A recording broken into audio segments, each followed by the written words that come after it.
சென்னை தலைமை செயலகத்தில் அனைத்து கட்சி கூட்டத்தில் கலந்து கொண்ட தமிழக வாழ்வுரிமை கட்சி தலைவர் வேல்முருகனுடன் நமது செய்தியாளர் சாமுவேல் நடத்திய கலந்துரையாடலை தற்போது காணலாம். முதலமைச்சர் மு.க.ஸ்டாலின் தலைமையில் இன்று சென்னை தலைமை செயலகத்தில் அனைத்து கட்சி கூட்டமானது நடைபெற்றது. இதில் தமிழக வாழ்வுரிமை கட்சி தலைவர் வேல்முருகன் நம்முடைய இணைந்திருக்கிறவர்கள் கேட்கலாம். சார் வணக்கம். இன்னைக்கு எந்த மாதிரியான தீர்மானங்கள் நிறைவேற்றப்பட்டது?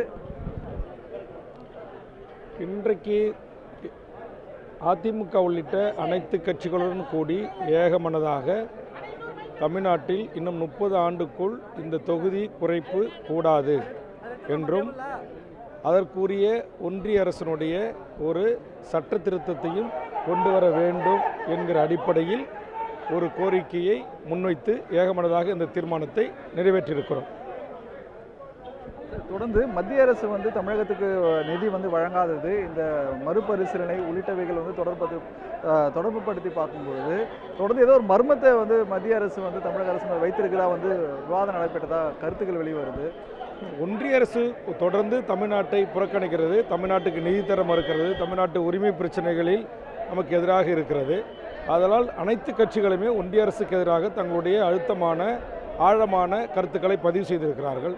அந்த வகையில் தமிழக வாழ்வுரிமை கட்சியின் சார்பாக நான் என்னுடைய கருத்தை பதிவு செய்திருக்கிறேன். ஒன்றிய அரசு தொடர்ந்து தமிழ்நாட்டின் உரிமைகள், அது நிதியாக இருக்கலாம், காவேரி, முல்லைப்பெரியார், பாலாற்று சிக்கல், ஏழ்வர் விடுதலை, ஈழத்தமிழ் இனப்படுகொலை, இது போன்ற நாம் இயற்றுகிற எந்த சட்டமன்ற தீர்மானங்களையும் ஏற்றுக்கொள்ள மறுக்கிறார்கள்.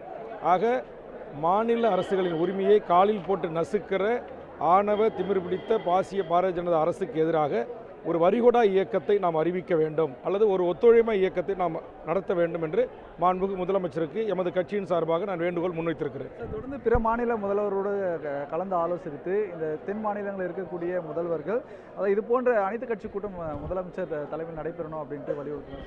ஆமாம், அப்படின்று சில கட்சி தலைவர்கள் சொன்னார்கள். அது முதலமைச்சர் கவனமாக கேட்டுக்கொண்டார். எதிர்காலத்தில் அப்படி ஒரு நடவடிக்கை எடுப்பதற்கு வாய்ப்பு இருக்கு என்று நான் கருதுகிறேன். நன்றி.